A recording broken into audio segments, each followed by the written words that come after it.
right there? Yes, we're filming right now. Okay, I'd like to look at myself. Well, you can't look at yourself. You have to look right here. Pretend you're looking at a person. And we're talking about your recollections. You just got off the phone with Aunt Marilyn. Yeah. And you were talking about Gracie Frecks Erskine. What's that all about? No, no. She reminded me. Margie, would you turn off the TV, please? Yeah. I had this name for Marilyn just to drive her crazy. She didn't like her first name, so it was Gracie. And then Freck was because she had freckles, which she didn't really have, but that just drove her crazy. And Snerd because she looked like Mortimer Snerd, and Snore because she snored. And she didn't do any of those things, but I just called her Gracie Freck Snerd Snore. And I don't know what she called me. That's the whole thing. Say that again? Gracie Freck Snerd Snore. And I had forgotten about it till she reminded me a few minutes ago. Gracie Freck Snerd Snore. Yes, Gracie Freck Snerd Snore. That sounds like a great character for some sort of novel or something. Gracie Freck. Margie, would you like to participate in this? No. Thank you. No more comments from the peanut gallery, please. Thank you. It's just sort of turned into a free-for-all. Yeah, I see. Gracie Freck Snerd Snore. Now, how did Aunt Marilyn reply to you? I don't remember. Well, was she unhappy with this? Oh yeah, but she never. I don't know that she had a name for me. So I don't know. She may have, and we may find out about it. Right, she may tell us, then I may remember.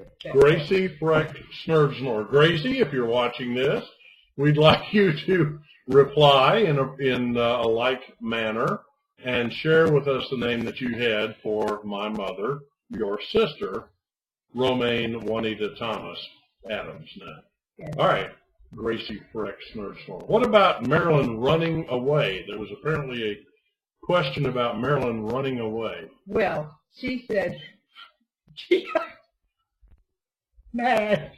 She got mad? Well, yeah. This is supposed to be a high-energy New York-style video, and you've lost your composure. Well, I have. Okay. Every time I think about it, it's so funny. Well, tell us. Well, she said she ran away because she got mad about something. What was it? I don't know. What, does she know? I don't know. We'll have to ask her. Oh, So okay. anyhow, she said she went over 2 or 3 Fields? Yes. She went over 2 or 3 fields. And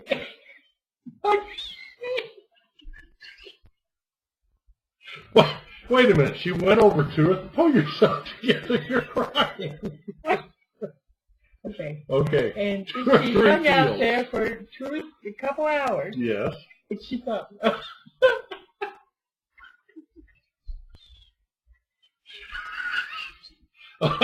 We're gonna have to edit I have this. to get this up. Yes. And yeah, she thought, well, I guess they learned their lesson.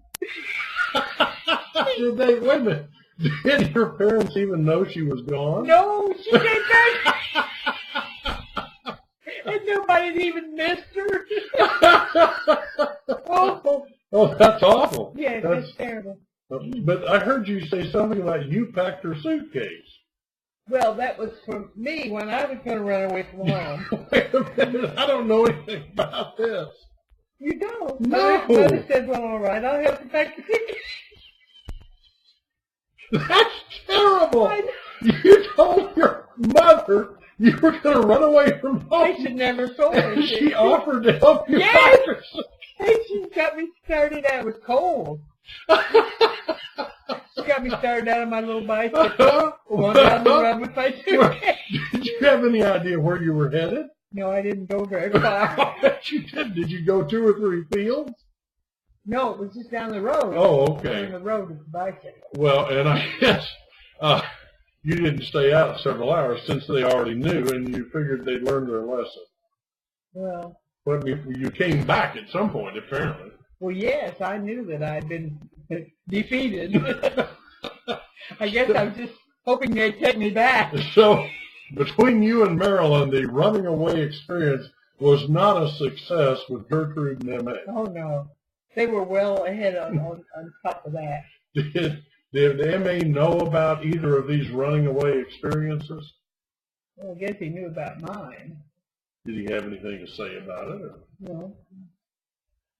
Okay.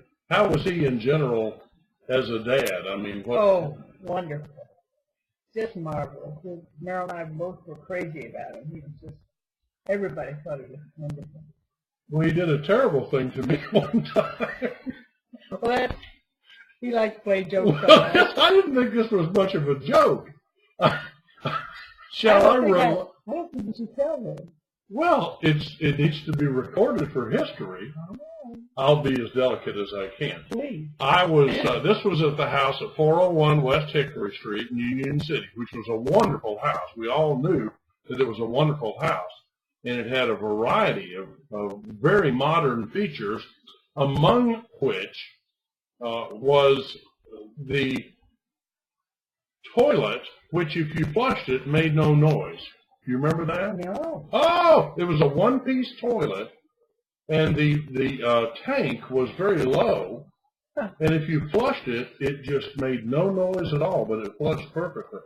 Well, anyway, that was the one right next to the kitchen in, what room did you call that? A den. The den, okay. So anyway, I was sleeping in the den, I believe, and I think I was maybe 10 years old, 9 or 10. I don't remember the occasion. I think it was Christmas to New Year's, because you remember we used to go up there for Christmas, right, regular. Anyway, I was in the restroom doing what one does in the restroom, the seated position. Now, that's as graphic as I'm going to be. Good. And I was minding my own business and had my, as one often does, their pants down around my ankles, and was answering the call of nature, if you will. And after I had been in there, I don't know, 60 or 90 seconds, there was a loud banging on the door. And I said, "I'm in here." And Papa said, he said, "Quick, Johnny, open the door." And I said, "But Papa, I'm in here." He said, "Quick, it's an emergency, open the door." And he was my Papa, and I had to do what I was told. So I unlocked and opened the door. He threw it open, reached in with these ice-cold hands, and put them on either side of my thighs. And I screamed in agony. He apparently had had them out in the snow or in the ice or something. I thought he brought snow in. Well, he may have. But in any case, and then just as fast as he'd come in, he ducked out, closed the door, and nothing more was ever said about that. There was never any, nothing was ever said. What a nut. So that was my experience, but okay. We got the running away covered. What about the garage underneath the kitchen? Well, where was this? Out the highway? Out on the highway. Yeah. And it was very tight to get in there.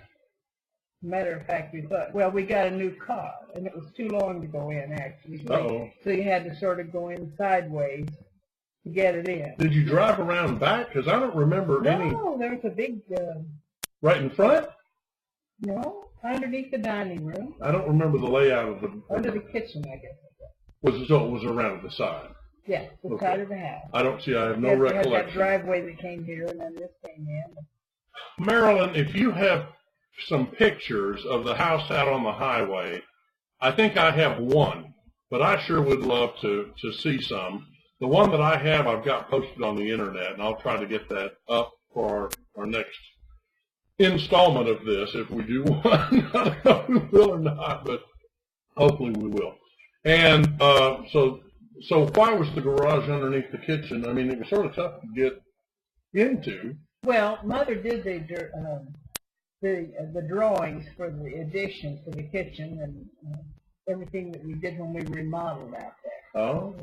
And so that's just the way it had to be.